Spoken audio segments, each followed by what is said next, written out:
my optimal's like 159.6, and Sebring is just so many corners, so many different ways to lose a 10th here, 10th there. This one in Road America, I find I'm typically uh, further from my optimal than I want to be. You know, in terms of my best lap and my optimal, just tend to have a little bit of big of a gap. At 3/10 for me here is probably great. This is probably a unicorn lap that I'll never be able to repeat unless I put in reps, which I don't do. But yeah. So let me do the Farge. Okay, so what did I have here before? So let's try something.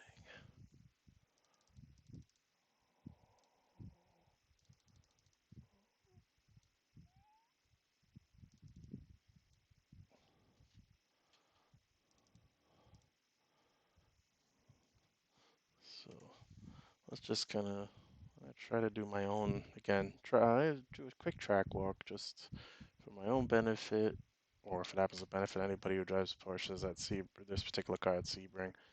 Um, so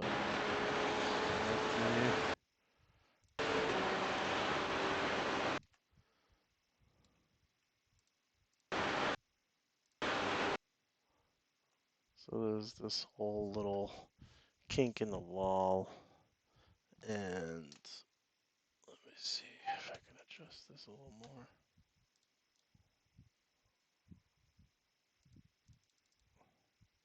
There we go.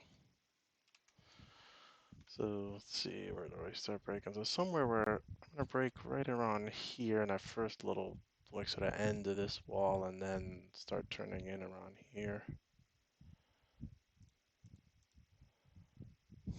Yeah, see the braking there. Turn in here. This is, and from here to this point, it's kind of a little bit of a game of how not to scrub too much speed. So I'm dropping down to fourth gear.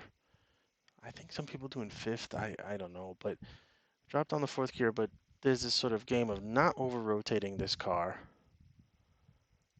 and because this car's pretty easy to over rotate here, and that's usually just you get too much brake application. So if you see like brake application is pretty much done here, and you can see I'm starting to apply throttle so that the car kind of stays balanced. Throttle kind of, I won't say understeers it, but it just strains the car out a little bit, avoid that over rotation. And you see there's that little cone there in the fence, that's the apex. And this is, again, as good as I can do it to get the car inside of this yellow line at the apex. You can see I'm on full throttle. I see some people are able to hold, like I'm letting it drop to about 105. Some people are able to get this to something like 110. So again, but for me, it's just finding that little dance where I can be on full throttle by the time I get to that, and not to be afraid to hit that. And you can see it there. It's kind of perfect for me. And now it's basically going to wash you out into just, and as you see, I mean, given my just a few miles an hour, and I'm not taking all of this curbing, you can take more without getting 1x, but that's decent enough. So let's play this slow somewhere. Yeah, there you go. So right at the 3, I apply a hard brake. Visually, it feels like it's in between the 2 and 3. Not halfway, but visually it feels like you're almost waiting to, you know, 2/3 of the way into this. And then you kind of are, because you could see that, let's see. Yeah, I mean, you can see even the brake is right before that, so the rear of the car. So the nose is past that third cone. And it even caught me in a transition. And I see these things. I can take a little bit more track here. Turn in is just after or at this cone. And this is one of those where you use the car's rotation to get around this turn. That's super important to be fast in this particular turn. Um, it's one of those things I continue to learn, and if you drive this GT3R and any of these 911s where there's that finesse thing, you can rotate the car with your pedals and your steering input, right? So remember I was saying you're on brake and turn in creates an over rotation, which you kind of use just enough of that help really turn the car.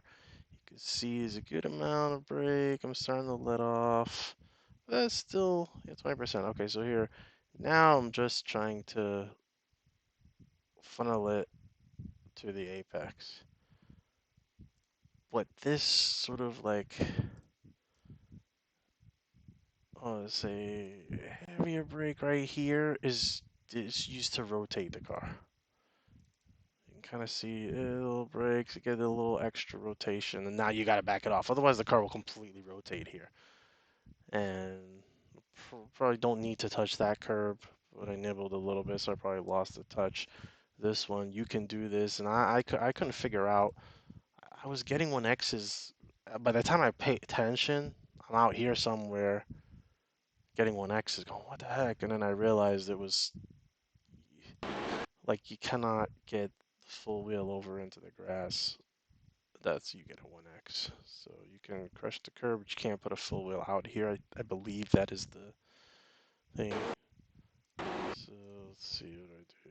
I got a little tiny bit of lift to settle the car. I don't know if you need it. I don't really have a lot of traction control going here. This is another one absolutely requires, this turn absolutely requires car rotation. It's such a tight turn, and you can see like I'm not way out here to make this turn. There's a lot of throwaway space here, but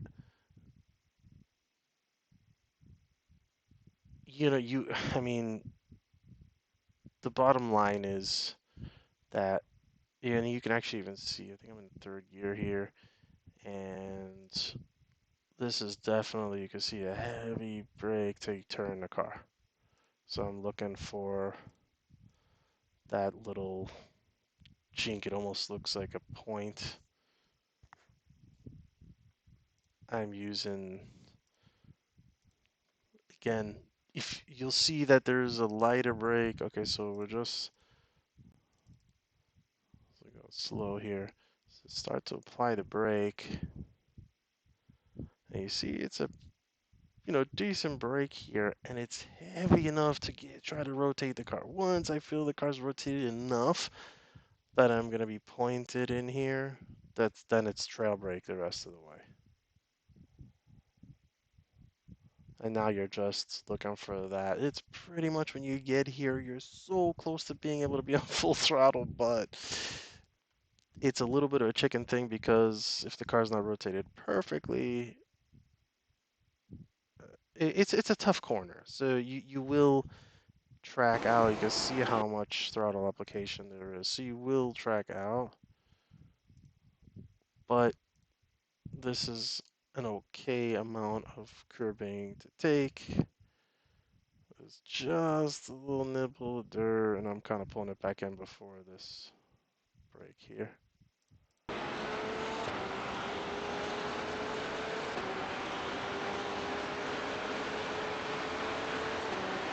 It's a little interesting one here. You're kind of, if you visualize, if you visualize these cones, you're probably going to be braking, further back.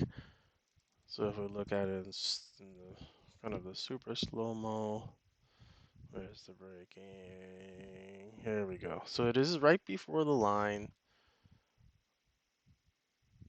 and to me, it almost feels in my cockpit like I'm waiting beyond the line. So it just shows you how fast things are going. If you wait too long, you're not gonna make it. But your visual references have to be something that sometimes you back in visual references. So if you see that uh, four cones or two knocked over, which is interesting. That's a new one. Um, I guess with whatever the latest scan is. So I'm just saying like in real life, if I look at this and say this is where I want to brake, which is clearly where I want to brake, I might wind up starting to brake back here. And so sometimes it's a little tricking yourself, look a little deeper. That's something you have to decide, how good it is. That's for me. That's kind of like how good your references are in terms of when you go back and look at it, right? So I expected my braking to be like just beyond that white line, which obviously it's not. So that being said, this is just heavy, heavy, heavy brake all the way down, and now again, see there's that little heavy brake initially. There's a little bubble, I guess, in the brake, but there's a little heavy brake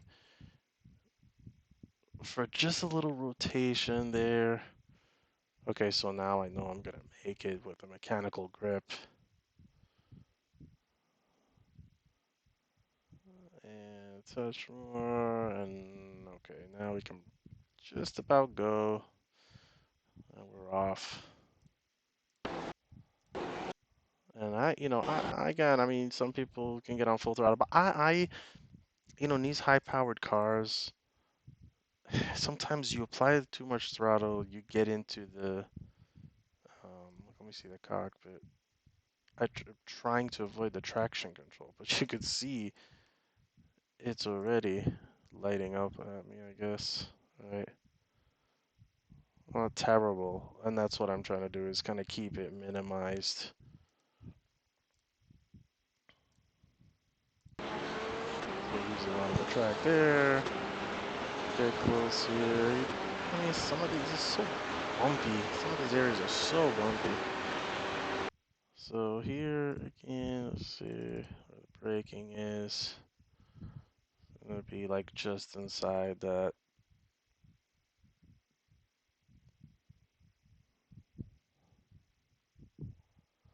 And I'm just watching the trace here. It's pretty heavy brake all the way down because you're really compressing this brake zone.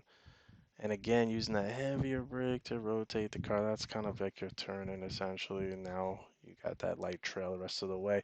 All you really try to do is make sure you're going to get to this apex. There's a decent amount of space here, and with the mechanical grip, you can come around okay, but really, if you want to find time, just get real tight in here so that the car, so like you can get on full throttle and not lose some momentum. Like you could stay in full throttle if you're even further in here. The car will make it, but you do scrub a little bit of speed with the amount of turn-in required. So, because you could see where I'm, how much steering input there is. And I try to set it essentially, straighten up. Yeah, this whole section, some people take real close. I just kind of see where I wash out. Some people get out here. I don't feel like you need to, but it's straightening out. Whatever, you can do what you want. But this is the space I like as I come out of here with that whatever natural rotation. You're carrying a lot of speed coming out, and then wherever it settles, I'm okay with. And you can see the brake is basically in between this curbing, or that curbing, but with the front of the car is between this curbing and the three cone. And this is an interesting one again. I like to use all of the track, even I don't know if this is the right thing to do, But I actually like to use this curb to help spit the car to the right, if that makes sense. So because it hops, you got some steering input and almost like kicks it a little bit to the right. So I almost use it to help me make the corner. Uh, this is a very fast corner. You want to tuck in and without really hitting this curve. I mean, you can, but obviously I missed here by a good margin. But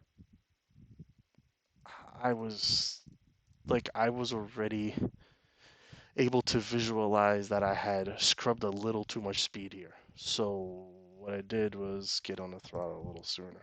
And that's just to compensate for that, knowing I'm gonna make it and kept my speed back, which also gives me a nice run onto that. And I don't, maybe it's a better way to do it than some people do carry a lot more speed here and carry all the way to the apex. The brake, you can do what you're gonna do. Um, so you could pretty much see his full throttle. I mean, still gonna take all the track, but I don't touch the dirt, so plenty of room, if you will. So here, again, I'm trying to take as much as I can. I don't really come in too close here, as someone had mentioned. It's a little bumpy in here, and it is. I tried it, and you notice it more. It's a little bumpy, so no reason to be there. This one's flat, so you can take more of it. I didn't take that much, but you can take a ton of this. All I'm looking forward and looking to kind of get myself, you know, parallel looking for my break point. So here again, I'm looking for that 3 cone. Apply my brake. And it's pretty heavy brake. And this is another one of these rotating the car turns with the brake. So this is a heavy brake here, and you can see the little bit of dancing on the brake pedal, and that is to try to help the car rotate. And then, so you're trying to get it over to where almost half the car's on top of this curbing. So you see a little dancing on the brake pedal. Okay, I want a little more rotation. Okay, great, I got it. Want a little more. Okay, Okay, now I'm dancing. So you see, I didn't take. You can put your wheel out a little bit more, but when the wheel goes out here and it comes back on, it does upset the car. And since this was my personal fastest lap, it's clearly telling me that there's no reason to be out here. And because the car wasn't upset, it was running pretty stable through this tight section. Because you're on full throttle, it's going to push you out a bit, but there's so much mechanical grip. Again, you want to just get back and ride this. Same issue happens here. If you ride it further out, you're not going to get a 1X or anything, but the car will jump over this and just lose a little bit of traction as the wheel kind of climbs back over the top of that. Um, so again, this is one of those people say this is all, well, as they say, fair game, but I've played around with how far do I want to get out here to open this up, right? Um, to open this long straight. And again, clearly my experimentation led me to this is it for me. This is as wide as it made sense. Otherwise, for everything I took to try to get speed, I lost in distance on track. And this is very tricky. I mean, I spent a lot of time trying to get this right. So I found, scrubbing a little bit more so I can punch through this is better because of how long the straight is, right? This is the longest straight on the track. And I know I'm gonna make this, right? So again, it's like I could say ragged edge, but not quite. I mean, and you can see how much, where the brake application is. I'll just go back, go slow here. Brake application is just before, as I was trying to brake a little later even. And it wasn't making sense because I can't make the corner. So again, keep using the little brake until I know I can turn. There's a lot of brake usage to rotate this car. That's the fun thing about the 911. It's also the reason why the car spins a lot on people. Um, but yeah, like I said, that is the fun or the magic or whatever you want to call it this car. And so here, yeah, I mean, let's just go slow-mo. You can see where I brake. I'm looking somewhere at this like 1.5 basically. So I'm trying to straighten the car out. I don't want any steering angle or hardly any steering angle. So I'm trying to get my steering angle in before I press the brake as much as possible without smashing into that wall there. So you got one apex here. So it's right there, right at that brake. Right, like I said, right there. And you can see tons of brake, very little steering input. I'm kind of straining out, almost picking this cone here. Some people like to hug. This is what I like to do. So there's a lot of ways through this. Is just it makes me feel comfortable here with how the car. I have time to rotate the car, and if you're racing, obviously there's different things you're gonna do. It's a bunch of apexes here that you can use. So there's one there, but I'm far enough away that it doesn't matter. And there's like really bumpy thing here. To me, once I hit that, I know I'm good now, if that makes sense. So, I mean, I don't know if that's sort of. I know this is very bumpy, and you can actually see it when if you've watched races at Sebring. But right there, this particular car, as soon as I get settle over that set of bumps, I know I'm good enough. I'm gonna clear so I can get on full throttle. I'm gonna clear the wall basically. You see it there, the car. Here, let's just do it on full speed. Dances and boom. Alright, so let's just do a little bit of slow motion. You can see it, scrubbing, okay. And it's just like maintenance throttle and then boom. Okay, go. And here, plenty of room. I didn't have to do any chicken lift or anything. And that's that. Fun lap. Like I said, unicorn lap. I probably won't do again, but I had to memorialize it for my own benefit and do that little track walk. You can see the laps. Um, prior, I was just kind of messing around with some things. So go out 4-3. I'm like, okay, that's pretty much it. Used up the tires. Got to kind of get your hot laps in, like these first two laps on fresh tires. But the interesting thing is like I did these laps back to back to back. After I hit this, like this was like a kind of a throwaway lap. I think I lost half a second just in turn one or something here because I just was like floored by this lap. And I said, oh, let me go around. I lost almost the same thing again here. So it just shows me that for me personally, turn one is a little tricky.